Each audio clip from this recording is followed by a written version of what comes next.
This way. I want anybody at this corner at all, period, okay? I'd like to see everybody that way, okay?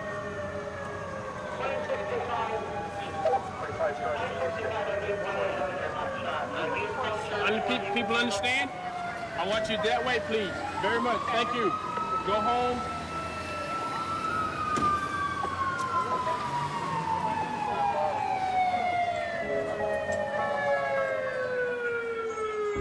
The story of Biggie and Tupac is the story of two great friends who had a misunderstanding, a falling out, and became deadly enemies.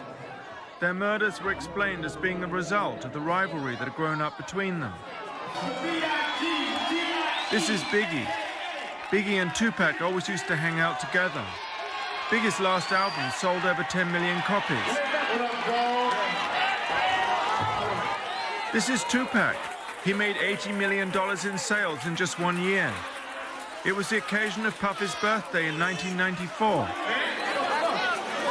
And if you look really closely, you'll see the rarest of footage of Biggie and Tupac hugging on the edge of stage. Biggie and Tupac were street buddies. Biggie called Tupac Duke. Tupac called Biggie Christopher.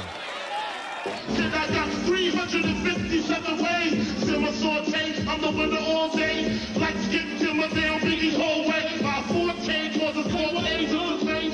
Biggie used to open for Tupac. If I said it, I meant it. Bite my tongue for no one. Call me evil or unbelievable. Check it. It's unbelievable. Check it. Come on, what? First shots out the sunroof of Lexus. You know witness this. What you think this is? You know amateurs here. I did it and clear MCs fearless. They too near not to hear me clearly. I'm the triple beam dream. 1,000 grams of uncut. But the friendship changed. There were accusations of treachery and betrayal. Tupac accused Biggie of trying to have him killed. Tupac claimed to be having an affair with Biggie's wife. Their murders were explained as being the result of a feud that had grown up between them. But it was this explanation that got us interested. Tonight's shocking allegations against the city's top cop. Former Detective Russell Poole has filed suit against the department. Poole says he uncovered dirty cops while investigating the murders of rappers Biggie Smalls and Tupac Shakur. I provided the chief with enough information and evidence that would warrant a full probe.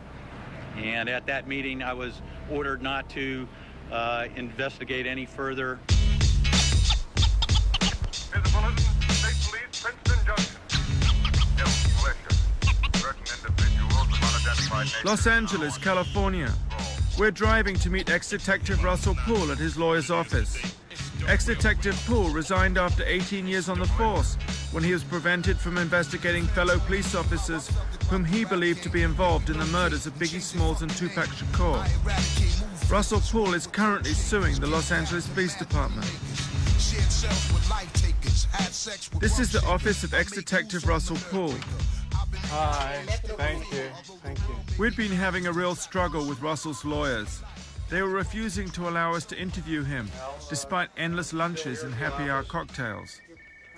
Russell could talk about the case all day, but this is all they'd allow him to say. On the advice of my attorney, due to ongoing litigation, I cannot make a statement to you. So I hope we will return for a longer statement on the whole Biggie Smalls killing and Tupac scandal. Cut. Okay. Cut? Is that it? I had no idea at this stage how many more meals at Denny's we'd have to eat before we finally got Russell's interview.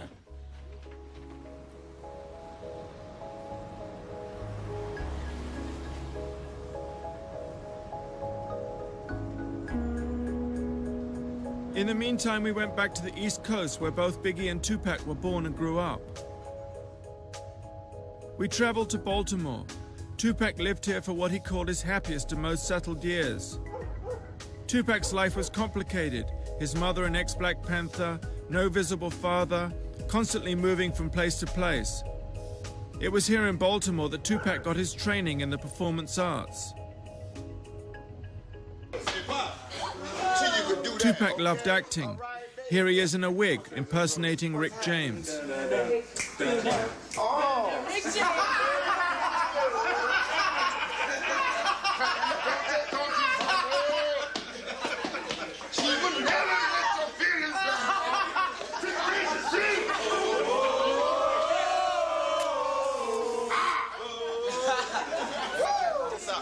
Whether I'm bald-headed or I got hair to my knees, I still rush any one of you tricks out there. It's still West Side Outlaw no matter. This is Michael, one of Tupac's friends. Hi. We'd heard film crews weren't too popular, so we were a little nervous. How you doing? Michelle, you remember? So this was Tupac's house here?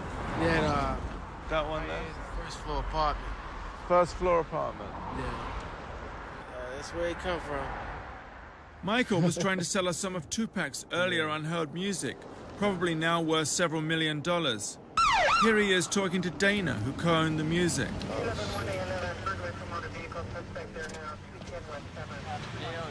Hello. What's going on here? Just doing some filming. Okay, well, don't put that in my tape. Well, you were asking me questions. Afeni, Tupac's mum, tightly controls his music and has refused to license it to us. no doubt. So we were interested to see what Michael had. So the police are always everywhere around here. Oh, yeah. Yep.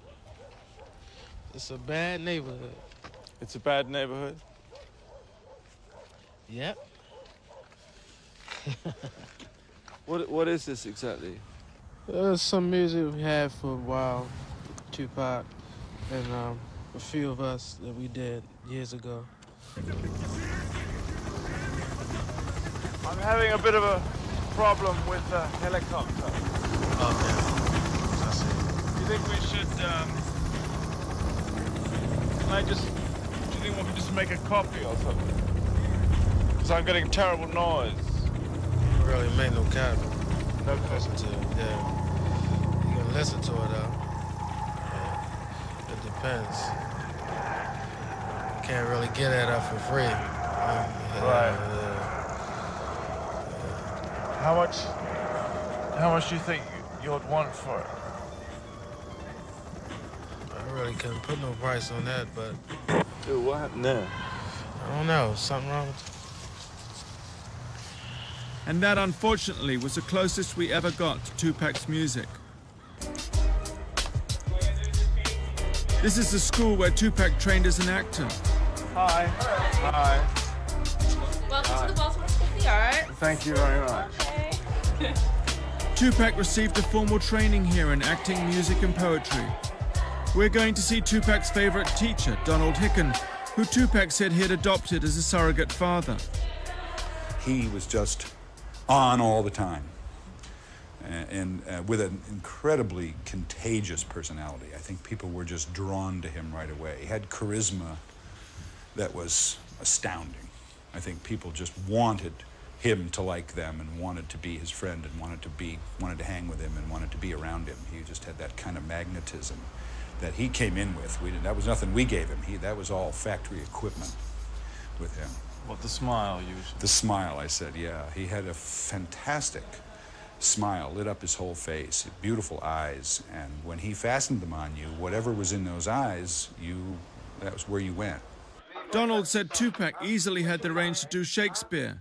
Here he is doing one of his favorite characters, Scarface. And you, Mr. Cameron, you say hello to my big friend. Juan Corleone, okay? I will break your fucking balls all over this fucking joint. Don't fucking play me, okay, man? What's so funny, right? Huh? What's your name? Huh? What's your name, man? Cameraman, dude. Cameraman? That's right. You wanna talk? Huh? You wanna work for me? Yeah, man. Huh? Okay, you come down tomorrow and talk to man. You got a job, man. You got a job, man. Anyway, back.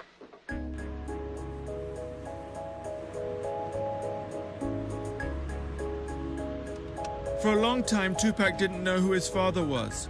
He complained this made him feel unmanly. At first, Tupac's mum, Afeni, said she didn't know who his father was. Then she told him his father was dead. Hi, This is Tupac's biological father, Billy Garland. This is a picture of Billy and his wife, seen here with Tupac and his wife. I asked Billy when he'd lost touch with Tupac. 76, 77. How old was he then? He was about 6, 5. He was born in 71. And then he went off, what, to California? Went to Baltimore. He went to California. He moved around New York several times. And so... why did they move so often? Well, she was on crack. She was on drugs. She did drugs at the time. And one time he was living in shelters. So Pac really had a bad life. So how long was Afeni on crack? Oh, I don't know, for a long time, but to the point where Tupac had left the house, and he would tell me some stories that I don't really want to get into,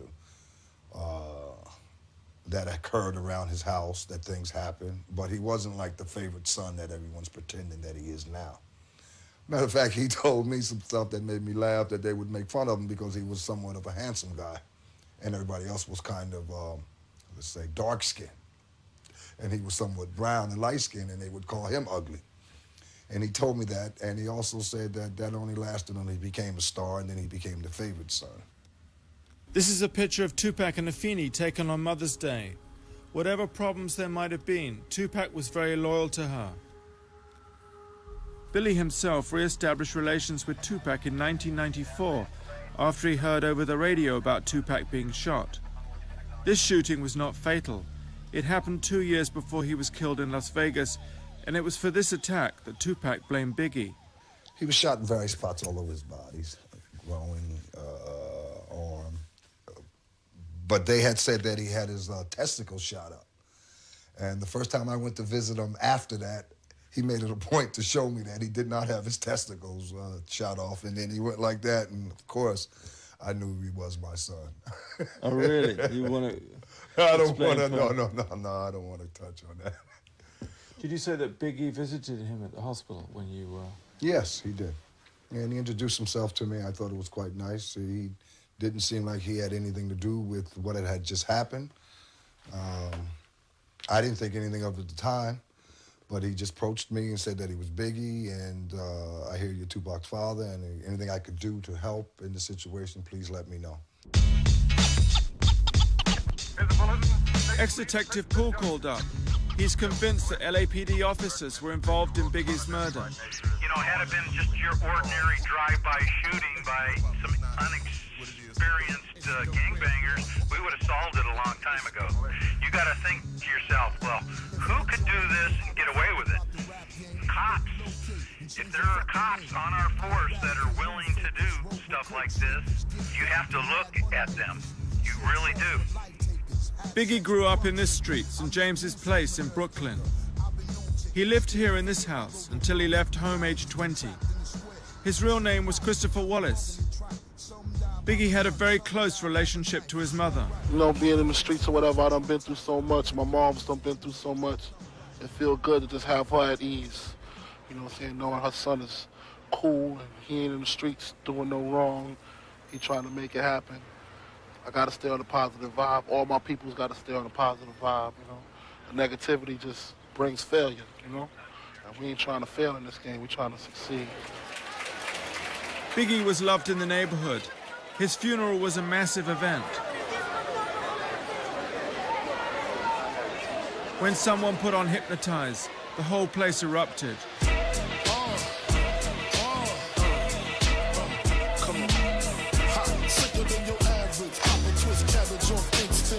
Don't think shit, think big gators. My Detroit players, Tim's for my hooligans in Brooklyn. That's dead right, if the head right, Biggie there, every night. Papa been smooth since days of under rules. Never lose, never choose to. Bruise, cruise who? Do something to us. Talk, go through us. Girls want to us, wanna do us. The question is, was there another darker side to Biggie? He had the reputation as a tough drug dealer. He used to operate from outside this barber's shop. Excuse me. We were just doing a film in the area, and we were wondering if you knew Biggie Smalls at all. Yeah. What about you? I knew him, but I don't want to be on TV. Thank you. Oh. He the bomb, though. He the bomb. Sorry? I said he the bomb, though. He the bomb. Well, he was the bomb. And it was just across the street from the barber shop at the Met Food Market that a younger Biggie had packed bags. This is Biggie's good friend, Ibrahim, who grew up with Biggie and now manages the Met.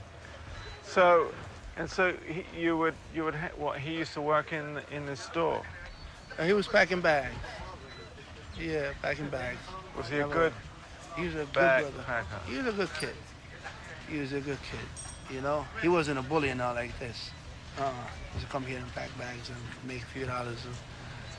I was a kid too back then. You know. But he said all that stuff about selling crack and. Oh no. This is just business. You know how people that they have to say that just to sell the albums And stuff killing like that. people. No. He didn't kill? He was a sweetheart, man. Never did nothing like this. No, not Biggie. Not Christopher.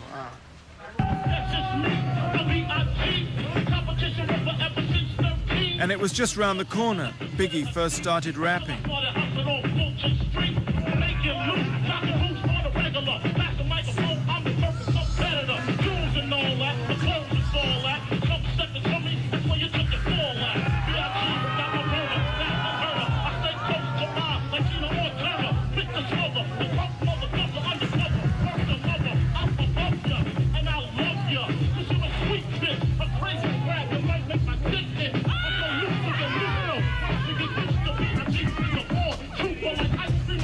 Biggie went to private school. He was the apple of his mother's eye. Biggie was the one on the street with all the Nintendo games. He was protected from the rougher side of the neighborhood, but became fascinated by it. Chico used to pay Biggie a quarter a go to use his Atari. Later he became part of Junior Mafia. That's Chico at the back. Biggie's first album had just gone platinum. Have a seat, BIG. Let me do this presentation. Puff is on the microphone. Can everybody here make some noise for BIG for bringing it back to the East? Chico and Biggie were like brothers. See, to me, he used to write rhymes, but to me, I always consider as it was like a joking thing. It was funny because he never wrote a song. He always wrote a story about, well, okay, my next door neighbor, my homeboy, I don't like him no more. He'll write something like that, like, yo, I took your sneakers and threw them in the garbage, and you ugly, you need a haircut. That's how he was. It was jokey. It was funny. So when he used to do it all the time, I used to be like, this joke. But to people that don't be around him, never knew that he can do it out of all this time, because he used to just be eating, what's up?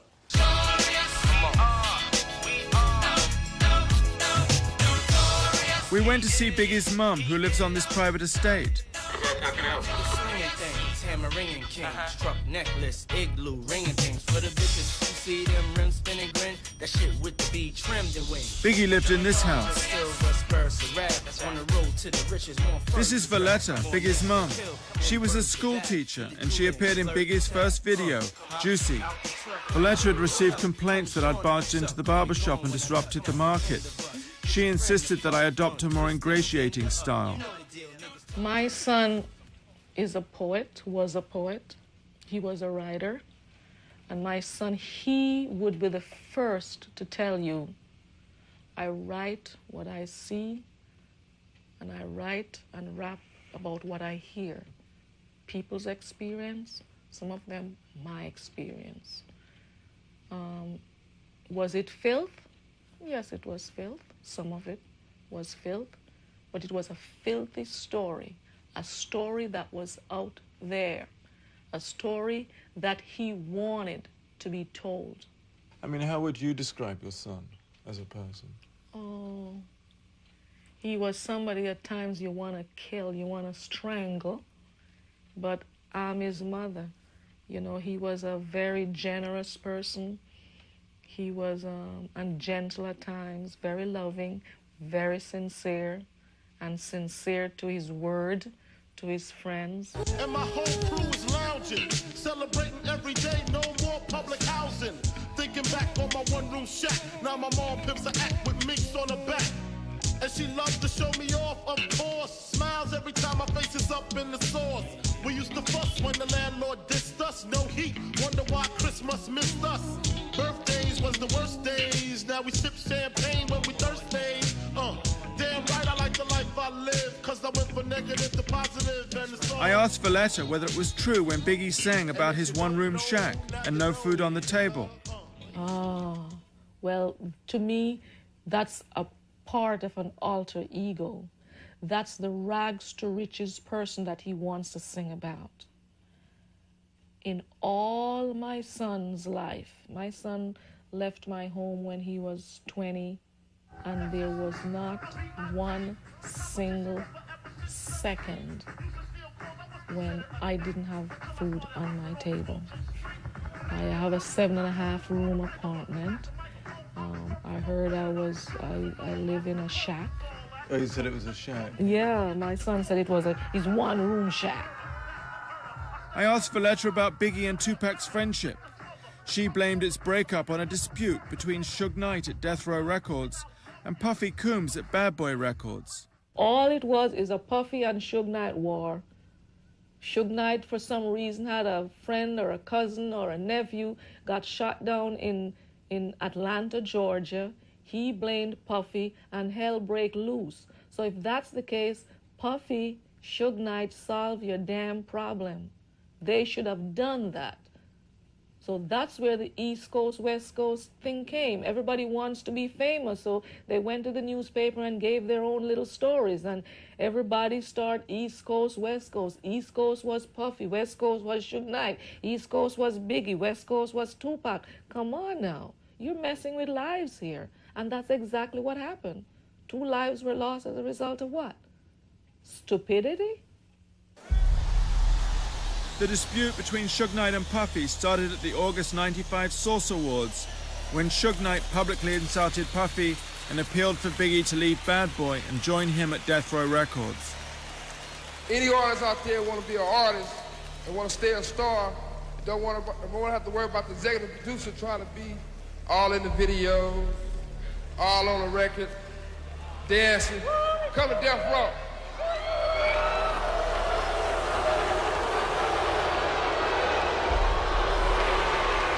Biggie didn't accept the invitation. Straight up Brooklyn in the house, representing. It became East Coast versus West. Even Snoop Dogg got dragged into the dispute. The East Coast don't love Dr. Dre and Snoop Dogg. The East Coast ain't got no love for Dr. Dre and Snoop Dogg and Death Row. Y'all don't love us. Y'all don't love us. Well, let it be known then. We know y'all East Coast. We know we at. East Coast out. I'm the executive producer that a comment was made about a little bit earlier. But check this out. Contrary to what other people may feel, I would like to say that I'm very proud of Dr. Dre, of Death Row, and Suge Knight for their accomplishments. You know what I'm saying? I'm a positive black man, and I make music to bring us together, not to separate us, and all this East and West that needs to stop. The Tupac-Biggie dispute really got going after Tupac joined Suge Knight at Death Row Records. In a bizarre way, Tupac had found the father figure protector he'd always wanted. He called Suge Knight the Godfather, and together they would endlessly watch the movie The Untouchables. It was like they were all playing parts in a movie. They called Death Row the untouchable Death Row. Tupac called himself the Don. He loved playing the part of gangster. 2 months after joining Death Row, he and Suge Knight assaulted and beat Mark Bell, an associate of Puffy's. Tupac would whisper into Suge Knight's ear, encouraging him to get Puffy's home address, while Suge Knight peed into a glass and forced Mark Bell to drink his urine. Suge Knight inflamed Tupac's dispute with Biggie. Tupac, who worked constantly, became increasingly isolated. He recorded 67 tracks in 11 months. A lot more shit. We only got 2 weeks to do this whole album. Complete it. Mix it down and everything. We don't have time or the luxury to spend all of this time doing one song. We don't have it. We gotta somehow find a way that we could double up on it. Cause I did my whole album, I know it ain't all of that, but I did my whole album like 3 songs a day. Because I was just laying it, rocking it, to getting off. You can mix it later and have niggas that love being in the studio all night, just adding a drum beat at a time and shit. You can do that after the rappers leave and shit. There's niggas that love being in the studio that just love listening for the right kick. But for while we in here and you got like 8 rappers here and everybody drinking and smoking and shit, man, get that beat popping, throw them niggas on the track. You catch everybody freestyling, throw them niggas on the track. Boom, that's the name of the song is whatever this nigga said his last word was. We do it, put it down. Then after we finish, we walk out, everybody be here and listen to it. Be like, this the hook, we go in there and lay the hook. If we don't like that hook, the nigga lay another hook, come back out here, you know, or waste scratches or whatever. That'd be the song. Here's the bulletin. State Police, Princeton Junction. We're on our way to visit Tupac's stepbrother, Mo Preem, who toured with Tupac after Tupac left prison on rape charges. We were told Mo Preem was humiliated and locked on a hotel balcony in the snow when he got into an argument with Suge Knight over payment. This is Mo Preem on the left. He has just finished his first solo album. And that's Mo Preem to the right of Tupac. Mo Preem took the pics. Tupac wrote the comments. Mo Preem adored Tupac. Suge Knight effectively separated them. I guess the reason I wanted to talk to you is because of the way it was between you and Pac and what Death Row did to your relationship. You know, I heard that it was, you know, it was humiliating. What was humiliating? That, you know, that you were put through things by Death Row which were humiliating. Well,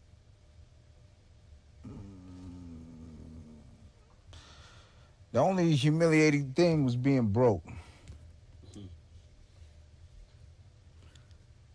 Considering what Pac was going through, he had, on top of getting out of jail, there was new problems.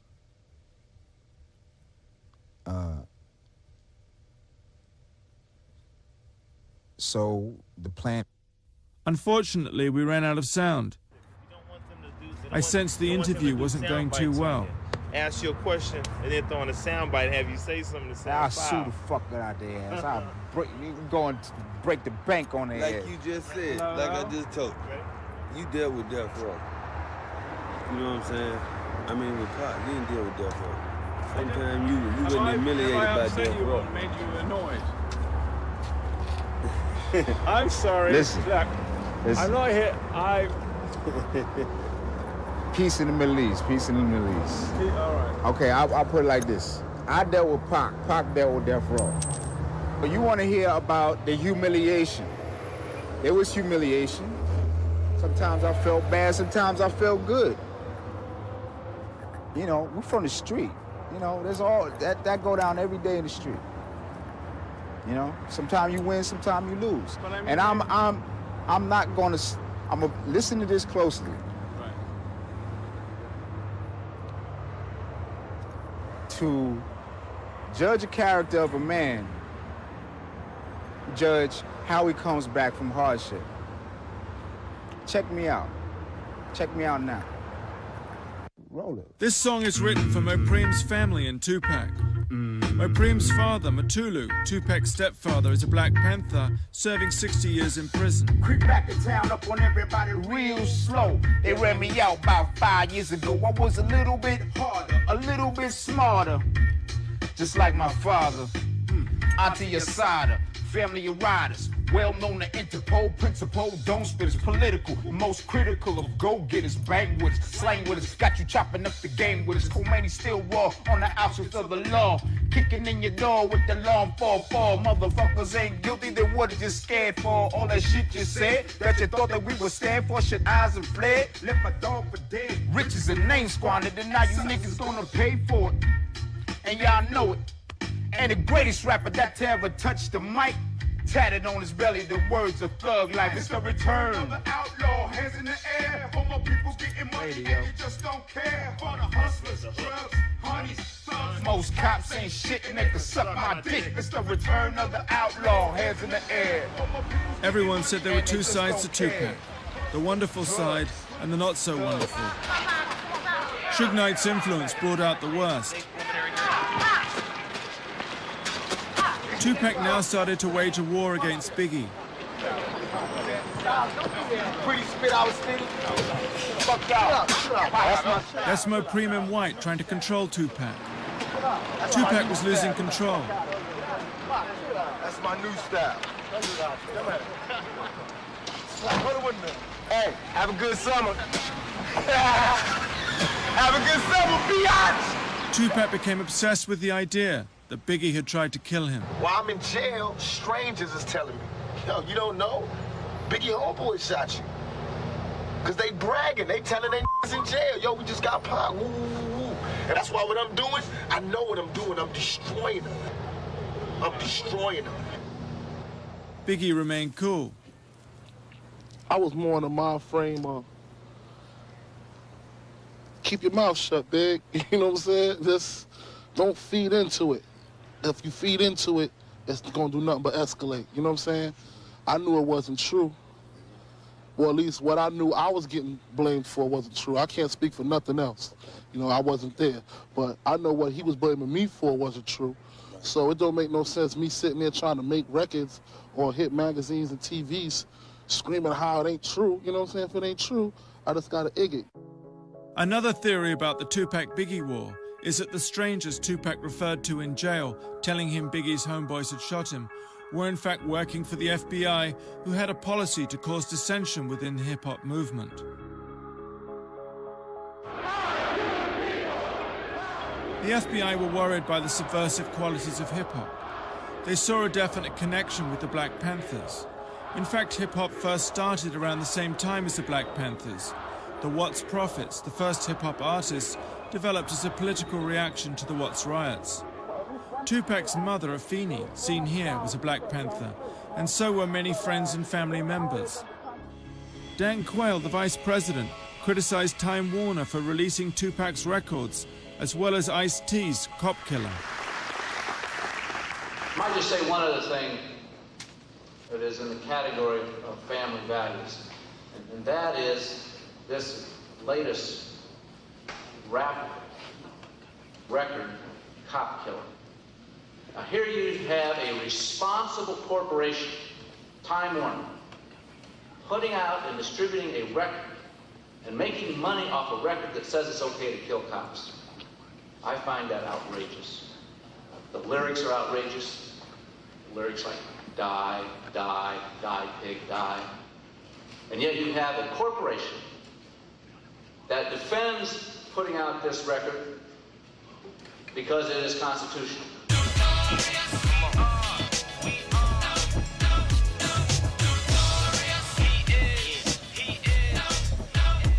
It looked like Biggie's and Tupac's friendship was used and destroyed by others.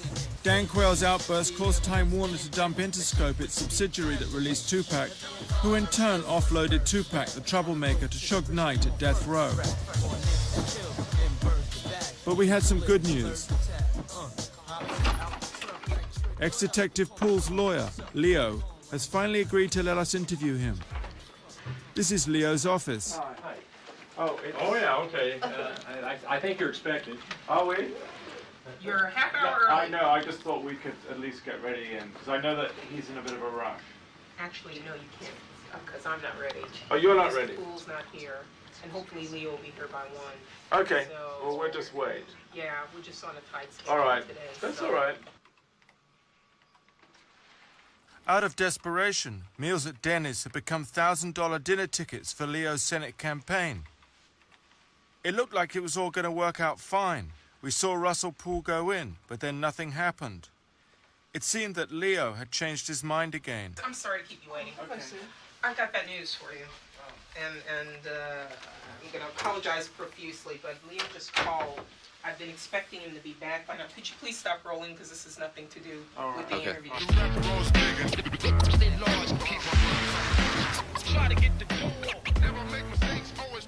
Russell Poole agreed to meet us anyway. The case is the most important thing in Russell's life. Russell believes that the whole thing started because Suge Knight owed Tupac millions of dollars in royalties. Tupac was about to leave death row and audit them, and that was why he was murdered. Talk too much to get your spot blown. Now you're no longer just a face in the crowd. Hey, how are you? Good. Come on in.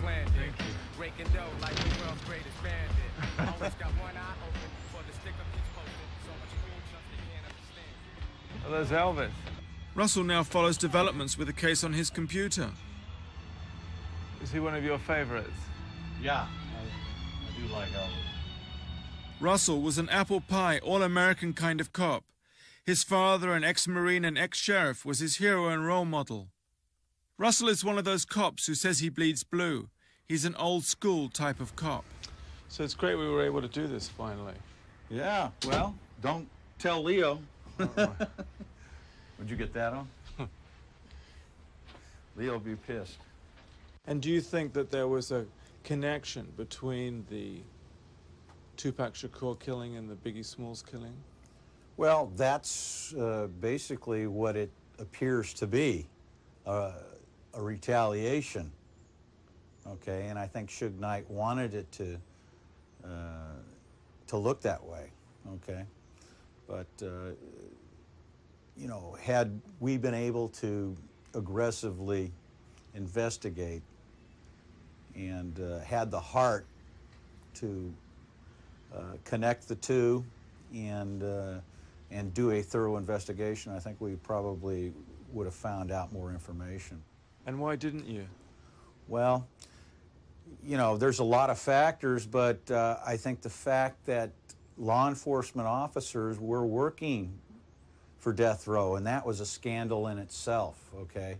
The fact that law enforcement officers were working for gangsters, known felons, basically organized crime, because it was no secret that Death Row Records was involved in drug trafficking. Between 30 and 40 police officers, some of whom are seen here, worked off duty for death row. Suge Knight had a lot of power, even within the DA's office. Suge Knight, to me, was one of the most powerful gangsters around. He was well organized, he had a lot of power, and what gave him the power is he had dozens and dozens of police officers working in his organization, okay? He also had a DA that was working on his Who is that? matters. A gentleman by the name of Larry Longo. Russell believes that Tupac's murder was organized by Suge Knight to look like a gang killing between the Crips and the Pyrus, also known as the Bloods. It was the night of the Tyson fight at the MGM in Las Vegas. Here he is being congratulated by Tupac and Suge Knight. Prior to the fight, Tupac was walking across the casino when one of Suge Knight's Pyru homies whispered into Tupac's ear that a Crip was standing nearby. This Crip, Orlando Anderson, was supposed to have stolen a death row medallion. Tupac, keen to impress, rushed over and punched Orlando Anderson, knocking him to the ground. Suge Knight joined in with the kicking. It was for this kicking, a parole violation, that Suge Knight would receive 9 years in prison. 2 hours later, Tupac would be mortally wounded fighting for his life. Russell thinks Suge Knight staged the whole casino incident. He thought he would be able to beat this casino probation thing.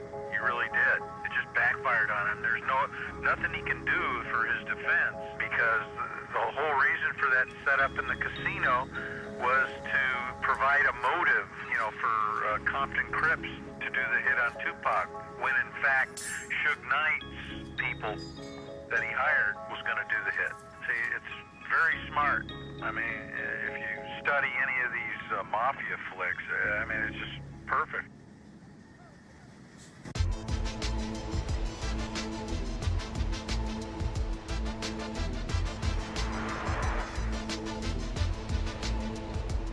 Russell referred us to ex-police officer Hackey, one of the law enforcement officers who worked for Death Row. Hackey was one of Tupac's personal bodyguards. He now operates from here in San Pedro. Ex-officer Hackey works from here as a bounty hunter. He had himself just been released from prison.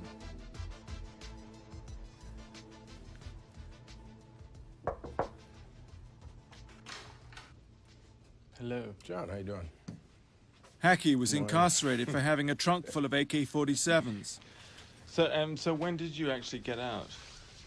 Actually, to be exact, I was released on the 14th of January. 14th of January? Yeah. This is Hackey as a police officer in Plumper, Dunkin' Donut days. He was a Compton police officer for about 14 years.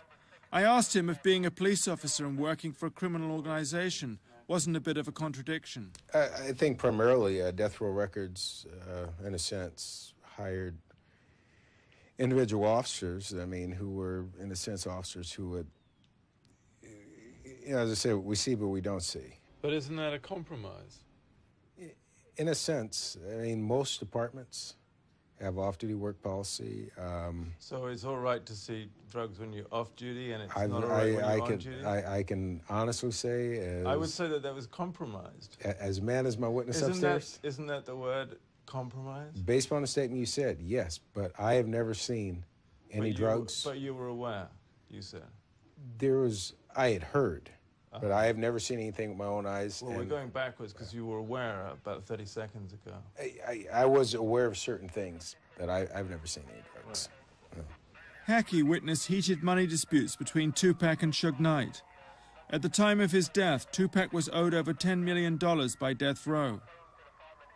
Just before his murder, Tupac told Hackey and others he'd be leaving Death Row and taking unreleased songs worth more millions with him. Hackey regards these as the real motives for Tupac's murder. He complained, though, that my questions were too vague. So you think what? You think I should be more specific? Be more specific and direct with your questions. Okay, do you think Suge Knight orchestrated the hit? Saved by the pager.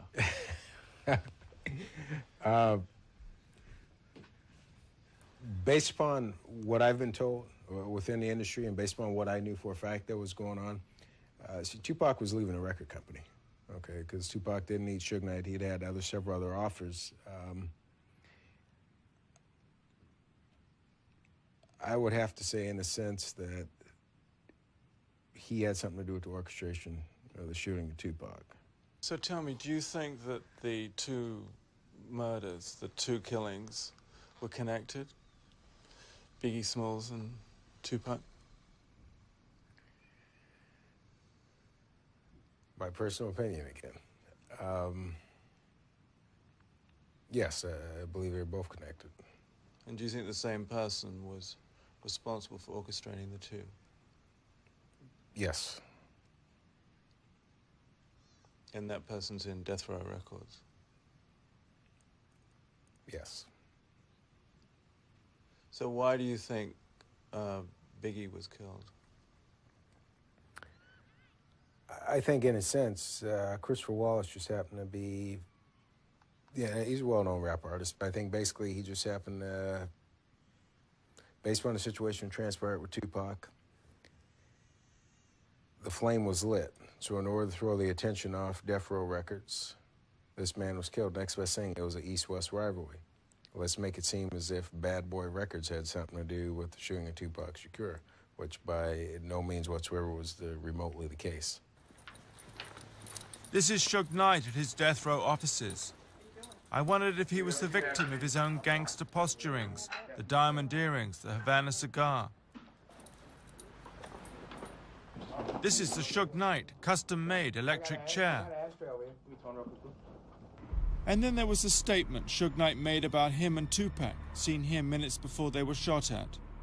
Suge Knight didn't help his credibility by saying he had a bullet stuck in his head, when in fact medical evidence showed he was only scratched by a piece of flying glass. Let me ask you something. You were hit as well in that car. Mm-hmm. Are you doing okay today? I can see your injury. I got a bullet still in my head. The bullet's still in your head? Yes. The doctor told me that they did brain scans, all kind of stuff, and it went in and cracked my cranium, and it stayed there. They said there'd be more chances for damage to try to take it out than sew it up. I was hit there, I was grazed some other places. I got a deep slash of a bullet grazed the back of my neck, which if it went another inch, it'd hit my spine and paralyze me all the way down. Suge Knight appeared to celebrate his history of violence. Rumors that he dangled Vanilla Ice by the ankles, charges of violent assault, attempted murder, the reports of daily beatings at his offices. After a semi-successful football career, Suge Knight had reinvented himself as a Mob Piru gang member, dressing in the blood colors, surrounding himself with a posse of ex-con Piru gang members. The Mob Pirus come from Compton in LA, also the home of their rival gang, the Crips. Suge Knight was born and grew up in this area, the area of the Mob Pirus. It was in this street that he played as a kid. He said he used to see bodies in the alley on his way home, and one has to ask how growing up in Compton affected Suge Knight. See you later. This is Reggie Wright Sr., Chief Gangs Officer. He said the gang warfare in Compton was so intense, he'd witnessed the genocide of almost an entire generation. My mother's bedridden. I had to come in here and say hi to my sister now, keep up with her. Reggie was the most cheerful gang officer we'd ever met. So you said the mob started here? It was. Well, actually, this house right here to my right is one of the leaders of it. Used to live. These kids. These are the good guys on the street. They don't get in any trouble, right, guys? Turn your butt right. Act like you don't want to be seen. Any other time, you right out here, right out in the front. Let them see what the good guys look like from the neighborhood. How you doing, man? All right. These are some of the kids that live over here. But quite frankly, the guy in the yellow, his dad, is one of the original Mob Pirus. And matter of fact, his dad was present that night at the casino when they had that incident. You mean Tupac? Because he worked with Suge, one of the McDonald's, so. Tupac's murder caused massive gang warfare in Compton between the Pirus and the Crips. The death row explanation of events was that Biggie and Bad Boy were aligned with the Crips, whereas Suge Knight, Tupac, and Death Row were with the Pirus. Gang loyalty is the most important thing in Compton. To be called a snitch is to be as good as dead. Suge Knight lived over in this area here, over on this side of town. He never really claimed any particular gang or stuff because he was into football at the time and going up. But the guys he grew up with, and the gangster type guys are guys from this mob area over here. And naturally, when he got into his business and started the Death Row label, a lot of those guys wanted jobs from him and wanted to identify with him, and he hired them to work along with him. Tupac, when he became part of Death Row, a lot of the guys that were doing work with Death Row or more or less part of the Death Row entourage came from this area here. So naturally, when Tupac was killed, these guys, you know, took offense to that. And that's when we had the retaliation. After Tupac's murder, there were over 20 shootings in Compton over a 10-day period between the Pirus associated with Death Row and the Crips. There's no evidence that the Crips were working with Biggie and Bad Boy at the time of Tupac's murder. The so-called gang war is regarded by Hackey and ex-detective Paul as being used to take attention away from Suge Knight's involvement in Tupac and Biggie's murder.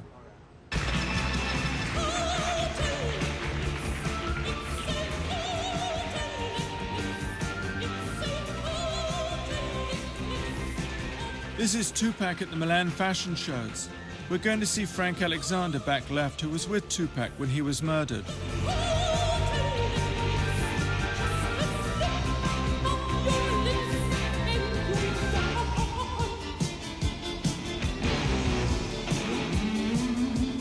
Frank Alexander appeared to be the fall guy. Despite the incident with the Crip at the MGM, Frank was the only bodyguard assigned to Tupac that night. He was unarmed and did not have a radio. When he refused to lie about the incident, Frank received death threats. Frank now lives on this horse ranch in Orange County. Hello. Good. Hi, how do you do? Good. Good to see you. What's your name? Nick Broomfield. Oh, hi, Nick. Hi. So you, This is the so UK you were, crew, huh? Yeah. So you were Tupac's bodyguard? Yeah. Frank, a former Mr. Universe, terrified by the death threats, found spiritual peace when he became a born-again Christian. He also got several Rottweilers to back him up in case all else failed.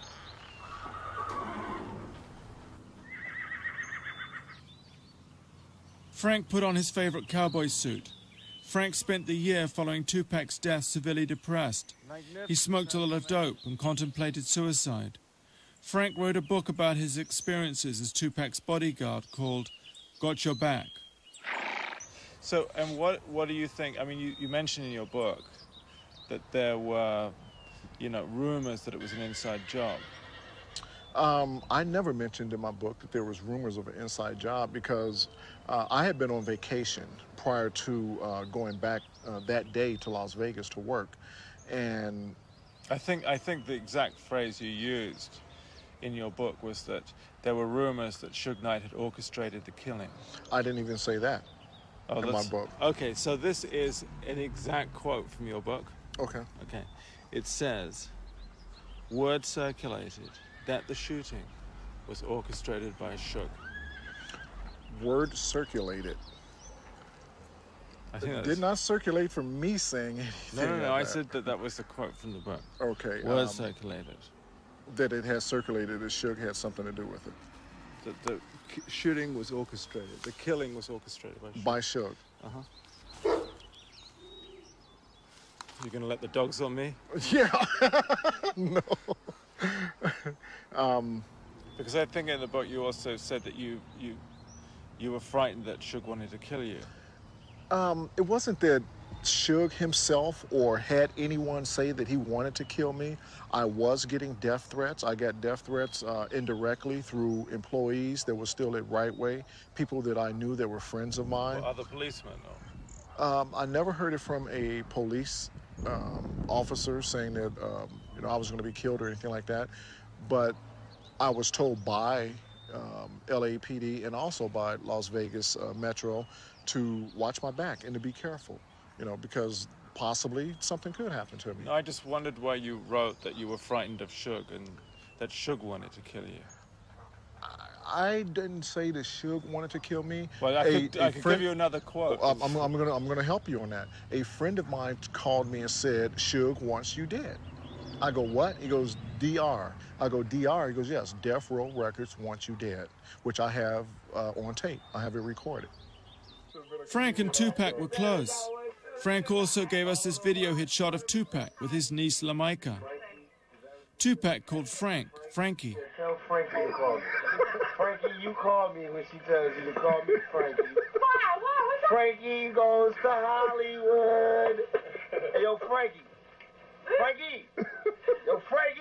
How do you record this fool? What? Y'all call him Frankie? Nah, we gonna call him Frankie. Only our family call us that. Call me Ella. Too sexy for some sleeves. Too sexy for some long pants. Got your level? Rain down this hair. My name is so Frankie. Rain down this hair. The horrors of Tupac's murder are at best inconclusive, but there are inconsistencies that beg further questions. We know who's responsible for this. The problem we have with this case is we don't have anyone willing to come forward and testify to it. If you knew who killed Tupac, would you tell the police? Absolutely not. I mean, because, I don't know. Why not? Because it's not my job. I don't get paid to solve homicides. I don't get paid to tell on people. Other than the fictitious bullet in the head, further questions need to be asked about events the night of Tupac's murder. Why, for example, was Frank Alexander asked by Death Row to say that Orlando Anderson the Crip had snatched a chain from Tupac the night before the fight, when in fact that wasn't true? I was just asked concerning Orlando Anderson to say that Tupac and I had seen him earlier at the MGM when we were over there and Tupac was gambling, to say that he had snatched off a chain off of Tupac's neck. I was told to say that. I was told to say that the night before Tupac died, which was the 12th. And in fact, that was inaccurate. It was dead. Yeah, it was inaccurate. Valletta, Biggie's mum, said he was really upset by Tupac's death. I was more shocked than anything, you know what I'm saying? But I wasn't more shocked of him dying. I was more shocked of him. Pac is a strong dude, yo. I know Duke, you know what I'm saying? Right. He real strong. So when they was like, he got shot, I was just more like, again? You know what I'm saying? He always getting shot or shot at. He gonna pull through this one again, make a few records about it, and it's gonna be over, you know what I'm saying? But when he died, I was just like, whoa. You know what I'm saying? It kind of took me by, you know, even though we was going through our drama, I would never wish death on nobody, you know what I'm saying? Because ain't no coming back from that. So it kind of turned me down a little bit. But at the same time, you know, you got to move on. You know, I felt for his moms, for his family or whatever, but, you know, things got to move on, you know? Here's a bulletin. State Police, Princeton Junction. Killed militia. Certain individuals of unidentified nature is now under... Biggie was murdered a week after doing that interview. So what then happened? Once Tupac was murdered, why was Biggie next? Hackey said it was to take attention off death row. Was it aimed against Puffy to take away his most valuable asset? Or was it just that the killing machine was in place and the killing couldn't stop? We went back to Orange County to see ex-detective Russell Poole. He did a lot of the groundwork on the Biggie murder. So, and tell me, was Kevin Hackey one of your main source of information? Yes, he is. He was a main source of information, and his information was worthy of follow-up. And when I tried to follow up on that information, I was stopped and ordered not to go any further. This toilet bowl sketch was placed on Russell's desk when he insisted on investigating fellow LAPD officers. The piece of excrement marks his place as D1 detective. Russell was then removed from the case. It affected him very deeply. I almost took my life, but it was my kids that actually saved me, okay? And it hurt. I was betrayed by my own department because of the core values that the Los Angeles Police Department preached from day one. Honesty, integrity, okay? Tell the truth. Swear to tell the truth, nothing but the truth, so help you God.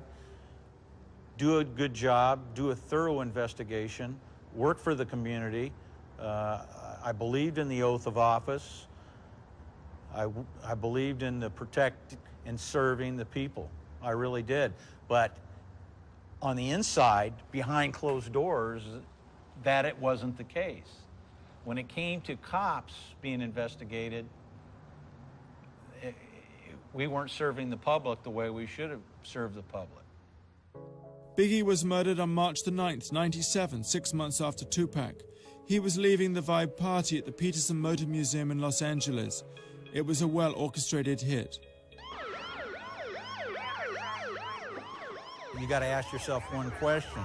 Why haven't these cases been solved? One reason that they were well orchestrated, well planned out, radios being used, communication, and had to be experienced people doing this, which would lead you to believe that experienced police officers knew exactly what to do. Russell suspected police officer David Mack for orchestrating and organizing the hit, using scanners and radios that were later found in his house. Officer Rafael Perez, Officer Mack's former partner and best friend, who was convicted for the sale of drugs, racketeering, and falsifying evidence. Officer Kevin Gaines, who was having an affair with Suge Knight's wife Sharita, who was later killed by a fellow LAPD officer in a road rage incident. Russell also suspected Harry Billups, a.k.a. Ammar Mohammed, as a possible hitman. He's godfather to Officer Mack's kids. Officer Mack was later convicted for this bank robbery. You had a witness in Biggie's entourage who identified David Mack as being at the Peterson Museum. The car used in the case was a black SS Chevy Impala, and David Mack owned one of those. The fact that David Mack took family illness days off just prior to the Biggie Smalls case, which indicates there had to be some planning, and he couldn't be bothered with going to work.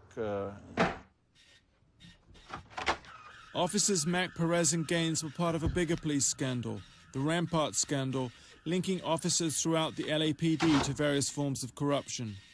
To find out more, we went to interview Sonia Flores at her lawyer's office. She was Officer Rafael Perez's girlfriend, as well as the girlfriend of Officer David Mack. I wondered if they represent the new breed of police officer whose values Hackey talked about. What cop doesn't want to be in the limelight? You know, everything is about, you know, authority, power, being in control. So, I mean, everybody wants to be around money. Everybody wants to be around, you know, women.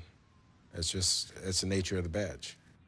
Hackey also identified officers Mack and Perez as being present at private death row parties. You weren't driving a Jaguar or anything, This right? is Marshall Bickauer, Sonia's lawyer. Mack and Perez were alleged to have had lots of money. I asked Sonia if she knew about their investments. No investments that I knew of. You just had a good time with him. I just had a great time with him. Did he ever ask you to experiment in a sexual way with women? Or more than 2 people or 3 people? Yeah, we did. But it wasn't. With other police officers? Or? Yeah, I had sex with other police officers, yeah. In front of him? Yeah. Just crazy sex. Talk about their orgies. He wants to know. You ask a question. No, I'm not going to ask it. You're not going to ask about the orgies. Okay, I'll ask about the orgies. You're not gonna. So tell me about the sex with the other police officer. We would go to, you know, after going to a nightclub, getting drunk, getting high, we would go to the apartment and we would just have sex, you know. My friend with one of his partners and me with him, and then he would have sex. You know, have anybody ever filmed any of these sex orgies you told us about? No, I don't know. You don't know? I don't know. Did you ever hear rumors that they were filmed or taped? No. Never heard of that. I mean, Did anybody ever tell you they saw tapes or videos of these sex orgies with police officers? No. A shrine to Tupac was found in Officer Mack's house by detectives.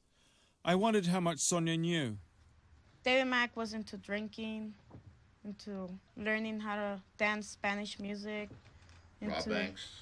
Yeah, Raw Banks. He was more up there, yeah. More up there? More up there. More up where? ambitious to money. He was more into making money. Did Perez talk to you about death row? No. Or the rappers? No, that was the other side of Rafael Perez. That I wasn't involved in that because I didn't like rap music or that kind of people. No. Did he quite like rap? Or? Yes, he did. A lot. He never talked about Suge Knight? No. Officer Mack was born and grew up in the same area of Compton as Suge Knight. He's also a self-confessed member of the mob Pyrus. Here he is wearing the colors of the Pyrus. Officers Mack and Perez did everything together. Their loyalty was always to each other. And they shared you? No, I shared them. Not they shared me, no. You shared them? I shared them. How did that work? Well, because girls decide who they're going to sleep with, you know. It's not a guy who's going to decide I'm going to sleep with this girl. It's the girl who decides I'm going to sleep with these guys. But it was a little bit of a ménage à trois. Yes. 50-50.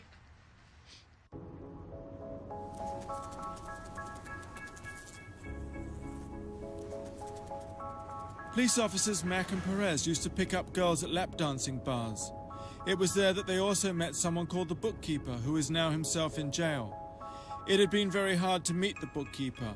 We were told that he'd been moved to another jail, that he suffered from Tourette's syndrome, that he was manically depressed and didn't want to see anyone, and that he feared he'd be killed if he spoke to us. This is Ron Siebold, his lawyer.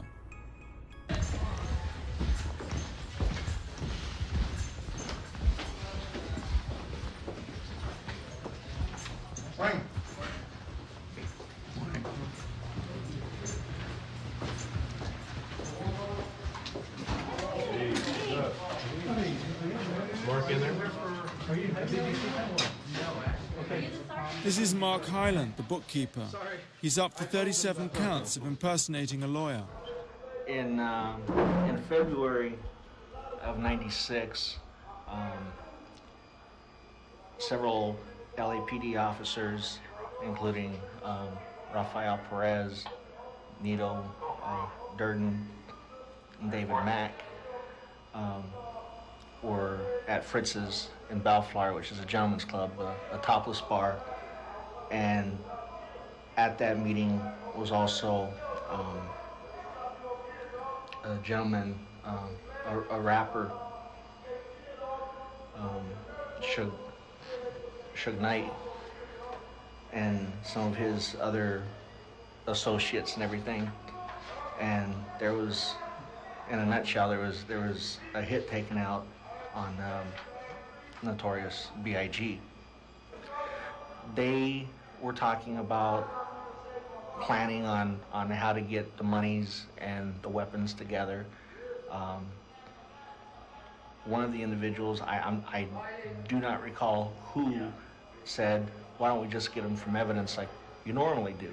And they all kind of laughed and chuckled and everything. At that point, my jaw about dropped, realizing that, yeah, there's a lot of booze going around here and a lot of drugs going around, but these guys seem very serious. I mean, they were serious. Subsequently, I got immunity on this, right? Yeah, federal immunity. Basically, I then I transported. Mark, you have federal immunity. This is what we talked about before these people came in. Right. You do not have district attorney. You do not have immunity from the state. Okay? Okay. But I transported monies interstate between Los Angeles and Phoenix to arrange the hit on Biggie Small. And how many times would you say that you met with Suge Knight? Just a few. A few. I never sat down, and I never really knew who he was. I mean, I just knew that he demanded a lot of respect from people.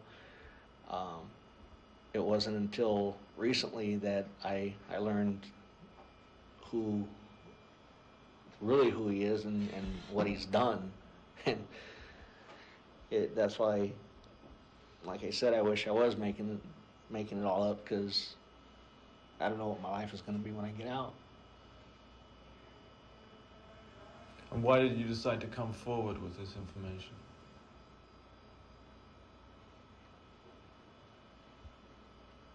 Guilt.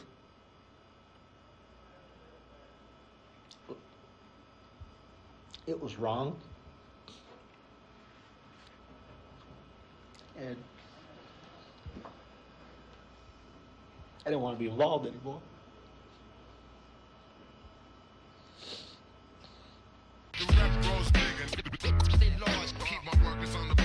Try to get the door. Never make mistakes, always come correct. Stepped up to get you right. Hackey just informed us he was working as an undercover FBI agent a year before Tupac was killed. According to Hackey, FBI agents and ATN agents were in cars just behind Tupac on the night he was shot. Hackey claims he was betrayed by the FBI. He wasn't given the promotion he was promised, and they then let him languish in jail.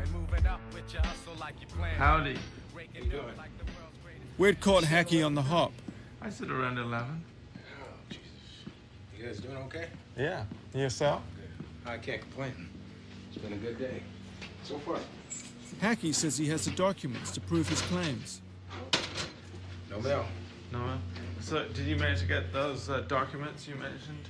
Yeah, I managed. I told you I can get the documents. That's not an issue. My attorney's working on a thing. I'm working on something. See, once. Are we on tape? No, we can wait. What's so amazing about these documents? Put you this way. Oops. I've already been offered $250,000. Okay. $250,000 for what? These documents. They're actual. Really? Yeah. From who? Come on now. What? Oh, you got that camera on me again. $250,000, that's a lot of money. I told you I made this for the money. I mean, excuse my French, I got bullshit. I got fuck off money. I ain't worried about that. Fuck I told off you money from who? I'm saying I got that kind of money. You understand what I'm saying? I got that kind of, I told you I'm not hurting for money. I'm not a millionaire, but I'm far from hurting for money. Remember, I told you that before. Good morning. Good morning.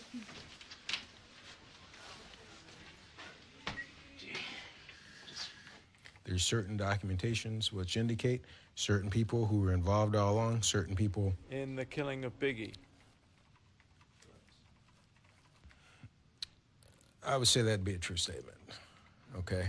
And there's certain people within the DA's office who've known about these things all along. Now, whether or not someone's actually gonna pinpoint that an actual ex-officer killed Biggie, I don't know if they'll ever be able to prove that. But as far as the person who actually did the shooting, as far as I'm concerned, I believe probably within 24 hours or even 2 weeks max, I could have the person in custody, guaranteed who the person is. Okay, and LAPD has known this all along. And is this the guy that Russell Poole thinks is responsible, Harry Billups? Jesus. I would say yes on that. Don't ask me why or how do I know this and that. I refuse to answer that, okay?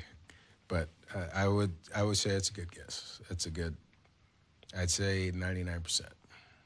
This is the police composite of Biggie's hitman, and this is Russell's main suspect, Harry Billups, a.k.a. Amor Mohammed, who to this day has never been questioned by the LAPD. He's known to Suge, he's known to Reggie, he's known to a handful of LAPD officers, which have obviously come about in the Rampart scandal, and obviously the other individual, which is in federal prison now for the bank robbery. So, I mean, in a sense... Who's David Mack? Yeah. So, Perez's partner. Oh, you want me to clarify? Okay, yeah. You know, in a sense, there's just too many, I guess, in a sense, in a whole scenario, whether it be Tupac's killing or Christopher's killing, I mean, there's too many dots that are connecting. But isn't that a bit vague? I mean, connecting dots, you can't really make an arrest on that. Exactly, you can't really make an arrest. It's just an allegation. It's just an allegation, And but again, LAPD is sitting on a major piece of the puzzle. And why haven't they done anything about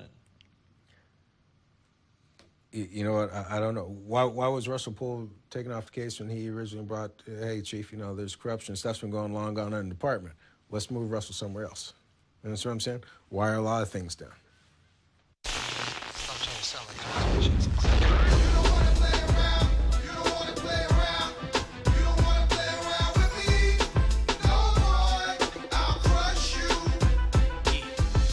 This is the video of Little C's, who was with Biggie when he was shot and who provided the police composite.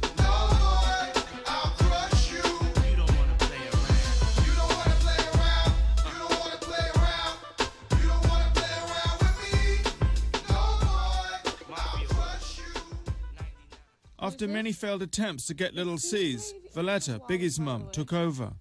This is Miss Wallace. This is Miss Wallace. I'm fine, thank you. Did C's leave us yet? Yeah. Don't you dare park on the other side. Park over here. And finally, here was Little C's, the main witness to the murder. How are you? How you doing? You all right? I'm all right. Hey, how you doing? All right? Hey, how you doing? All right? Biggie's ashes are kept here in this urn, in his old house where Valletta now lives. See what he does the first thing he came in? Huh? Had to go just, speak to my boy real fast. How you doing, yo? I'm doing okay. You all right? That's the urn. So every time he comes in, you got to go over there and and touch it. Yeah. So that's Christopher's little heart of everybody that he was associated and affiliated with, he meant a lot to my son, and those were my son's words. I asked Little C's where he was sitting in the car with Biggie. Yeah, I was right behind him. He was in the passenger seat, and I was right behind him in the back seat. I was right there. Yeah. And what did you see? I just seen the car just roll up and just start shooting in there. One dude in the car by himself. You know what I'm saying? I was sitting outside the window. I was looking out the window, and the car just rolled up, stopped right there on the angle of us, and started shooting in the car. He only shot through big door. No, this was something that whoever did it, they had to see all that, and they had to plan it, because it happened too good, and it was police out there. They shut the party down from a fire drill, so it was police there. These are FBI photos. The amazing thing is that Biggie and Puffy were under surveillance at the time of the murder.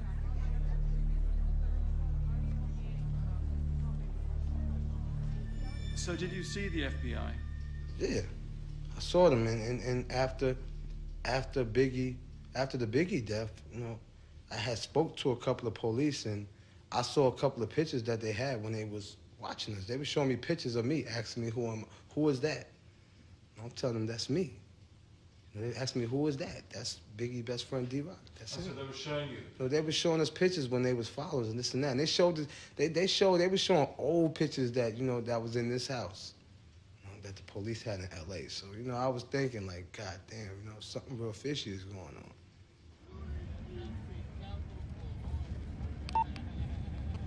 I called the FBI agent who took the photos.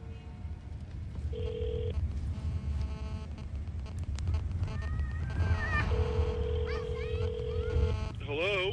Oh, hello. Is that Detective? It would be, yes. I was wondering if I could talk to you because I understand that you were following Biggie Smalls and Puffy Coombs at the time that Biggie's... Who are you? My name's Nick Broomfield. Yeah. And I was just... I saw some photographs that I believe you might have taken, and I was wondering if I could talk... What do you do for a living? I'm a documentary filmmaker. Okay. Let me call you back. I'm in court right now. Call you a little later. I discovered he was attending Puffy's trial for the nightclub shooting. No, I was just wondering what it was that you were investigating at the time. Right. Well, I wouldn't discuss it with you. Oh, you wouldn't discuss it? No. Even though it was some time ago? Well, it hasn't finished yet. It hasn't finished? Where'd you get my number? Where'd you get my number? Sorry? Where'd you get my number? Where did I get your number? In 1993, a Senate Select Committee was set up to look into the hip-hop movement. Fear of its inflammatory qualities led to FBI surveillance. And your number was one of the numbers I was given. As somebody, who was actually following Biggie at the time that he was shot, and who might be able to give me some information. Okay, but who gave you my number? Sorry? Who gave you my number? I really don't know offhand who that was. Okay, well, when you figure it out, beat me. I'll call you back and we'll talk. Okay.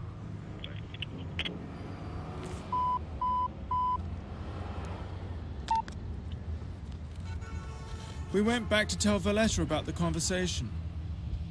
My son was just a little upcoming rapper in California for an award. FBI was following him. Were they following him here in New York City? Up there in California? Everywhere he was going? Why? I would like to know why. Miss Wallace would like to know why. If FBI was following my son, where were they that night my son was shot?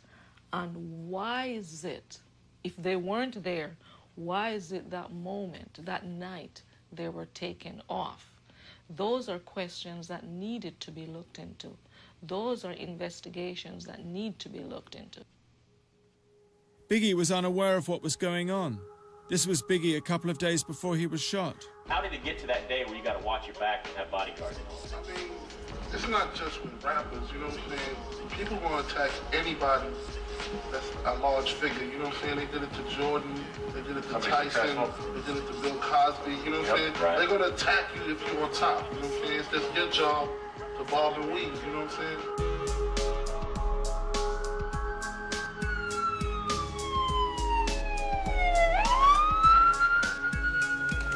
We applied to Suge Knight's prison to get permission to film. In the meantime, Valletta put us in touch with Biggie's bodyguard. Valletta said he had a strange encounter when he was standing with Puffy just before Biggie got shot. Gene, the bodyguard, lives here in Upper Manhattan. I heard he was at least 6'7".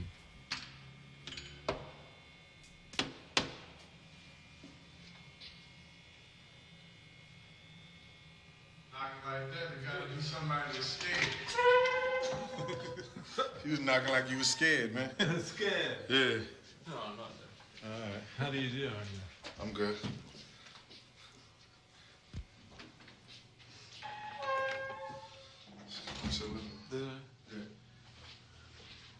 Gene's apartment had a great view. I asked him why his blinds were normally down and not open. Black people don't do that. They go on the clear. I don't want you to see. I want you running out the door with your television.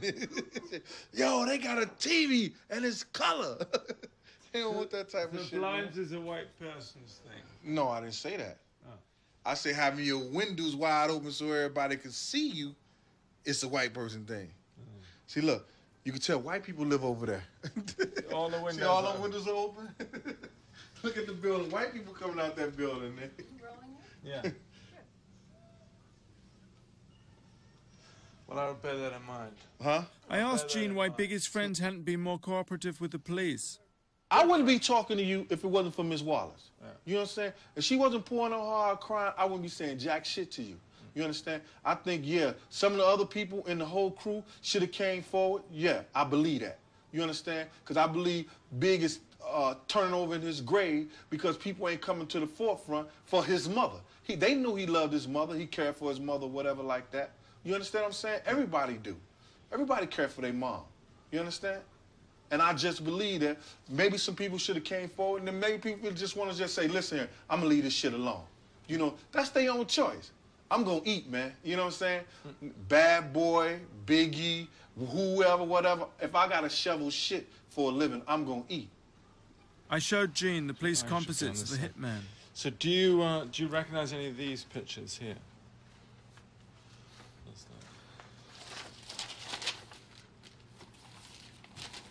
This is the individual that... That one? This one right here. That one? Yeah. That's the one Lucy's did for the police. That's him right there. That's him? Yeah. That's him? That's the guy that came up to me. That guy? Wait, do it That again. guy right there. That's him? Yeah. Were you ever shown his picture before? That's definitely him, though. Yep. Wow. That's Harry Billups, isn't it? That's who? He's called Harry Billups. Amir Mohammed, right? That's his name. That was the guy.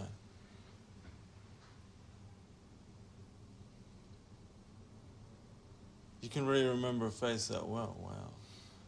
You'd be surprised why.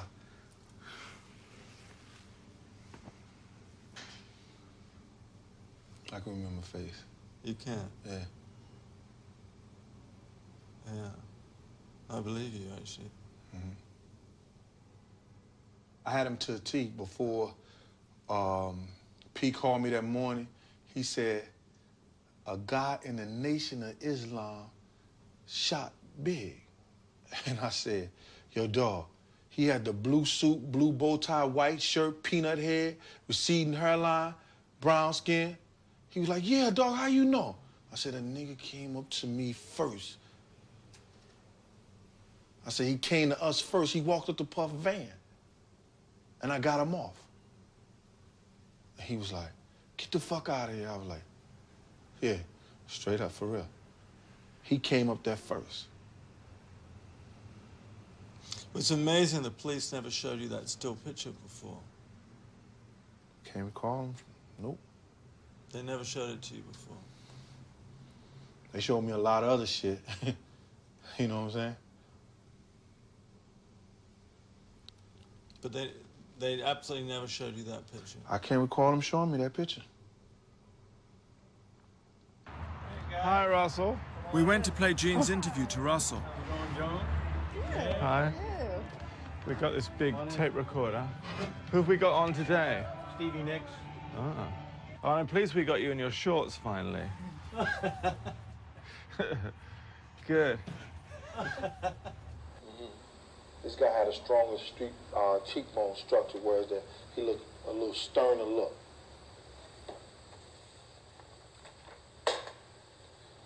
That's him right there. And he still works for the probation. That's him looking at the lineup. That's the guy that came up to me. That guy. That guy right there. Okay, so we got a witness saying David Mack was there, and now we got a witness saying Harry Billups was there. That's definitely him, though. Amir Muhammad, a.k.a. Amir Muhammad. Yep. It's amazing. What do you make of that? I think it's a breakthrough in the case.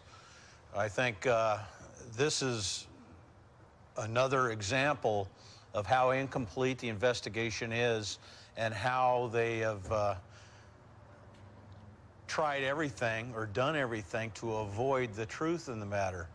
And I still, in my heart, believe that these types of clues and these types of statements made by witnesses need to be thoroughly followed up on.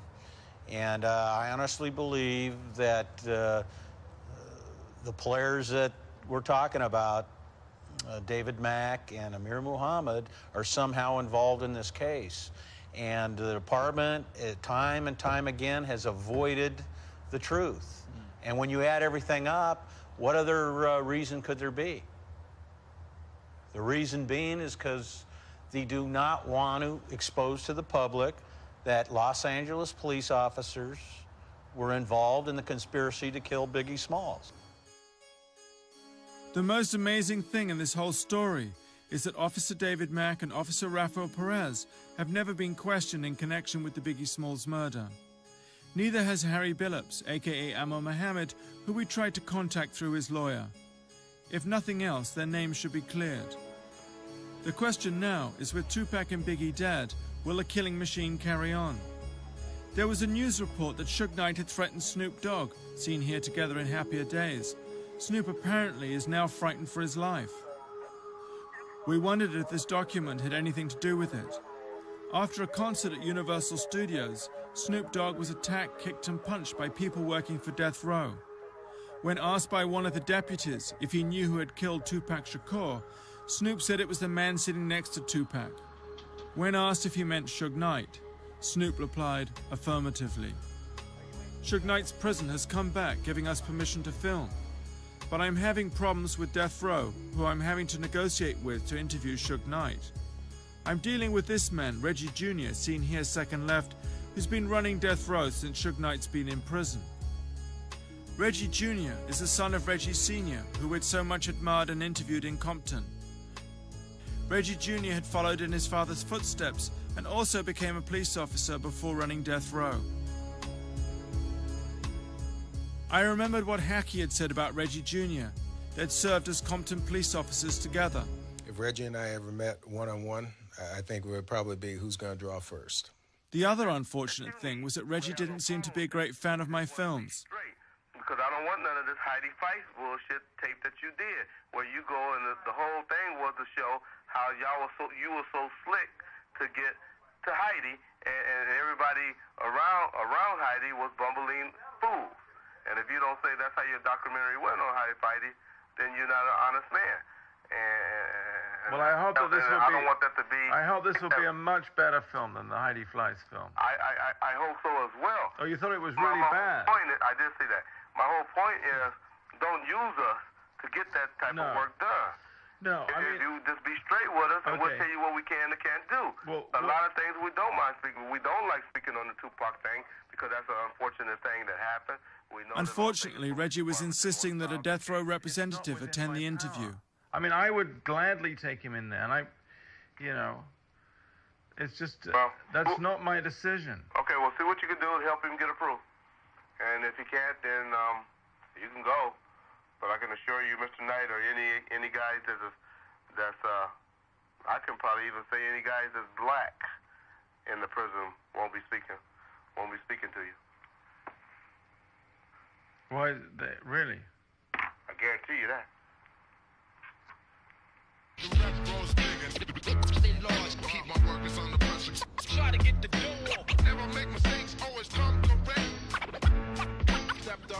Unhappily, we never did reach agreement with Reggie, but as we still had the prison's permission to film, we decided to go anyway, even though Suge Knight had refused. The camera person dropped out for self-preservation, but the rest of us had overseas passports, so we went anyway. This is Mule Creek State Prison, a maximum security facility in Northern California where Suge Knight has served the majority of his sentence. Charlie gate, please. This is Suge Knight's recreation yard, Yard C. Should we try and find Mr. Suge Knight? Well, we can go out and try to find just about anybody that you want to talk to out here. Oh, yeah. The immediate problem we had was in actually finding Suge Knight, as we hadn't arranged an interview. It's a nice day. I did! Suge's not a worker. He should be out here somewhere. So.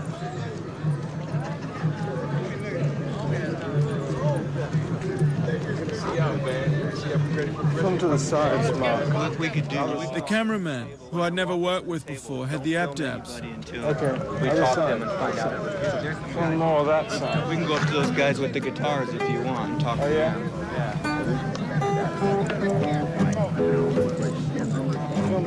I did! Go ahead and have them not film while we walk up to these guys. Like simple ones like this. Reggie had said no one would talk to us, but we just had to try. What's your name? My name is Jimmy. Hi, how do you do? Nice to meet you. And the music is so much a part of me that I have to have some kind of music in my life.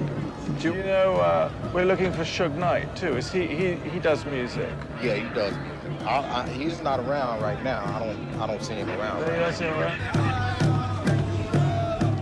The Indian Sweat Lodge was playing, but there was no sign of Suge Knight.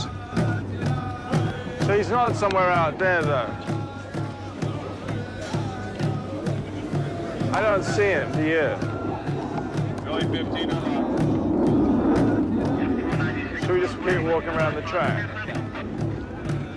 The warden suggested we try Suge Knight's cell block 15. 15 control staff, please. Need to get in.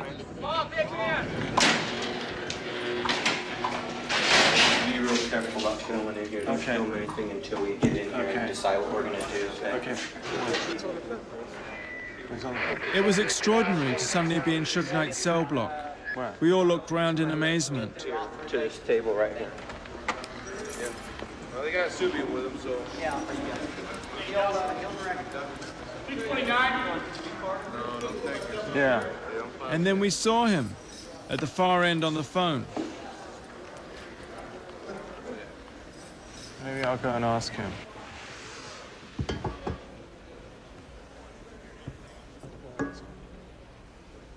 He's on the other phone now, I guess. I'll ask him. Shall I? No, I don't mind asking him. I don't mind asking him.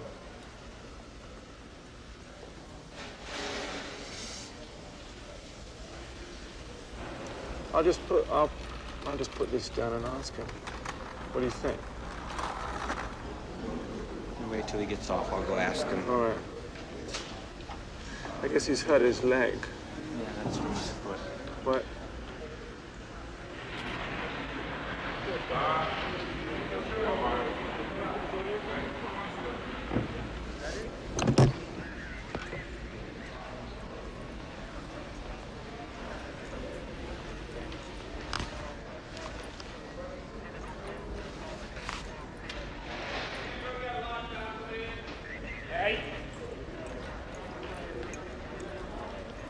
Like I said before, I was just that I don't want to be involved in stuff where negative stuff. Hi, how do you do? I need to talk to him. Oh, without okay, sorry. talking to you.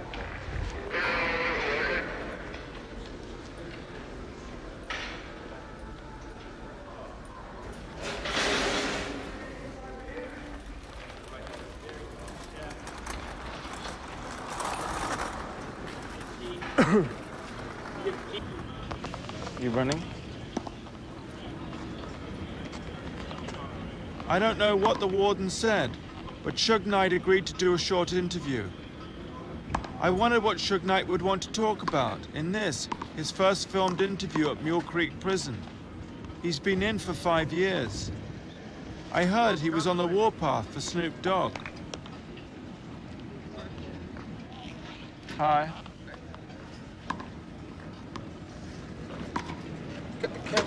Oh, okay.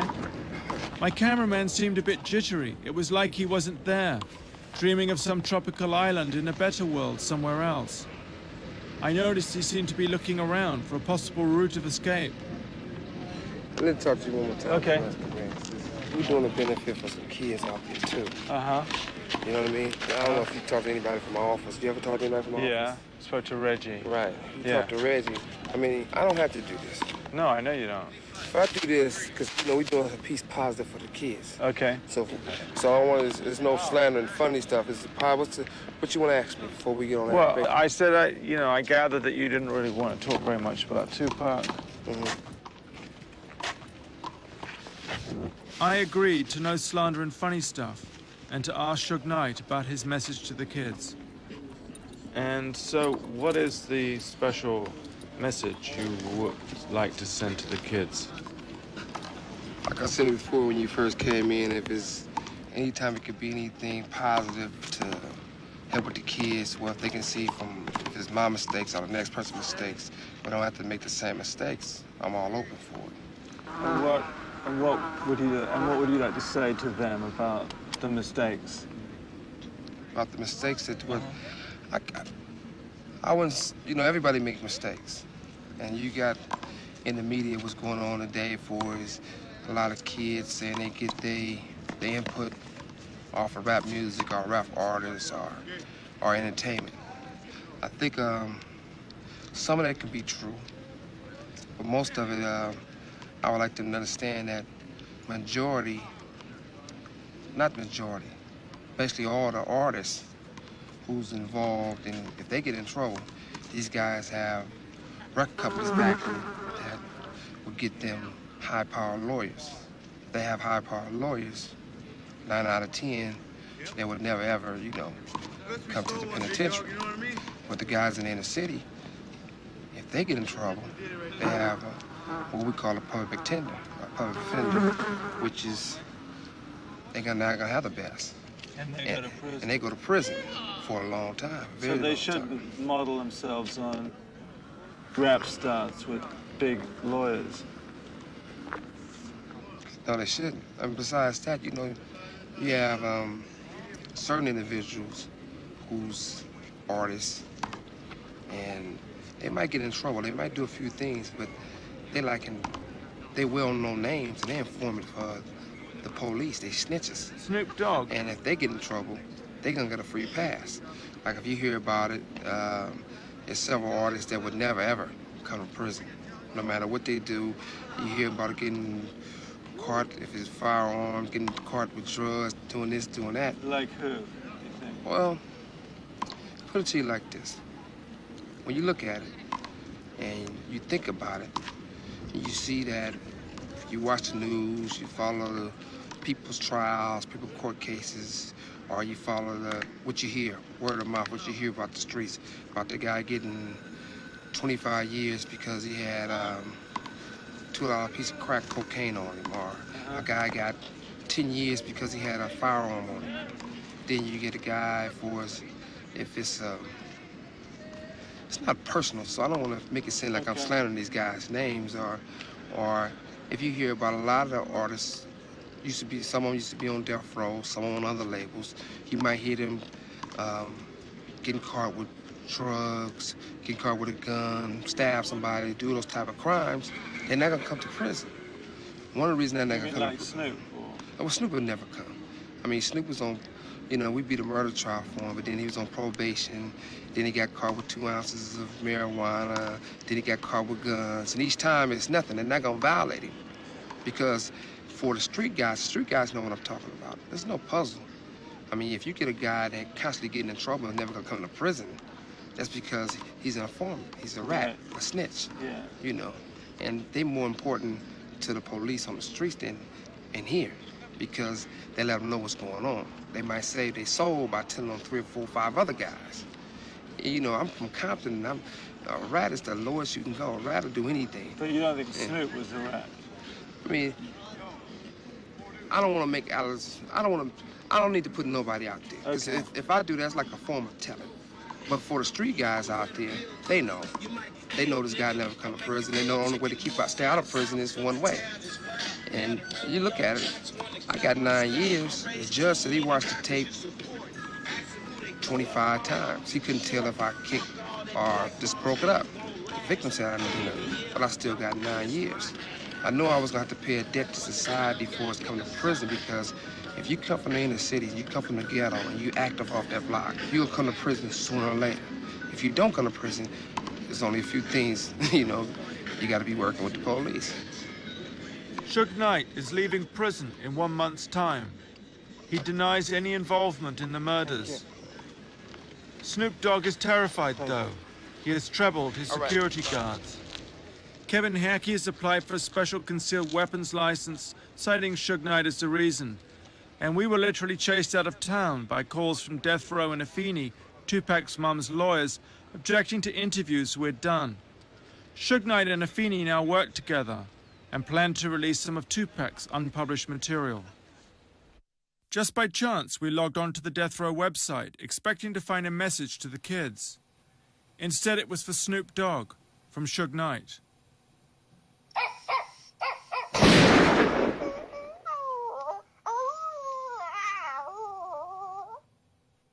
Give me a hug, you know.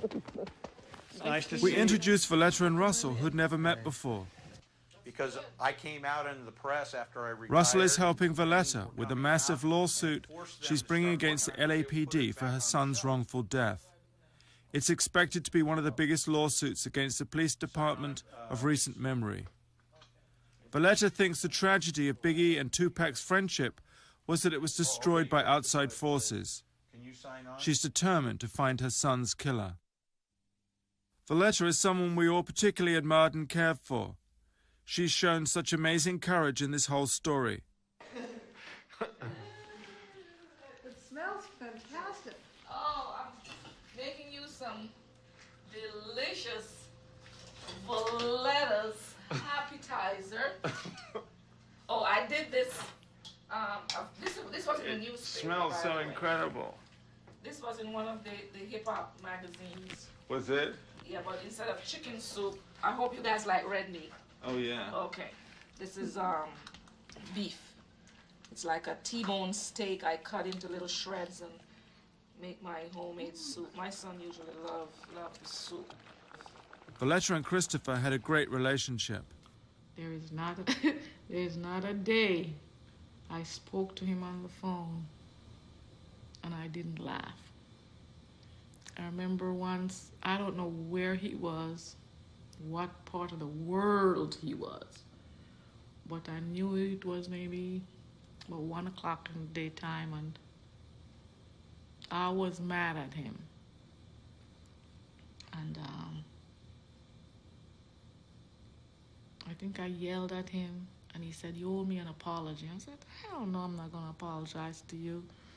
And my mom was, I said, "Mom, speak to your grandson." Mom was talking, said, "If you do not apologize to me and tell me you love me, I'm not going to hang up this phone." Sure. And I hung up my phone.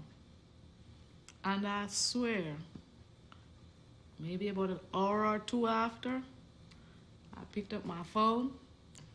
Nothing. Hello? Hello? "What are you doing on my phone?" I said. "I told you I wasn't going to hang up this phone." I said, "Were you on this phone?" "Yes, I was." And I looked, said, "No, this jackass was not on this phone all this." I said, "No, I need to make a telephone." "Not until you say you're sorry and say you love me. You know, but you have to say it. Okay, Christopher, I love you. Isn't that easy? You let me sit here, fall asleep, wake up, and all you had to do was to tell me you love me, and this would not have happened. Okay, Christopher, get off the phone. That's when you got off the phone. From like 12:30 to about 3:30, he was on that phone. I could not believe it. So I told you I was not gonna get off this phone until you do. See, that's the relationship we have. That's the beautiful relationship we have. Going out to all the young niggas that died in the struggle. Word up. Shit is real in the field, you know? Sparking blunts for all you niggas. Word up.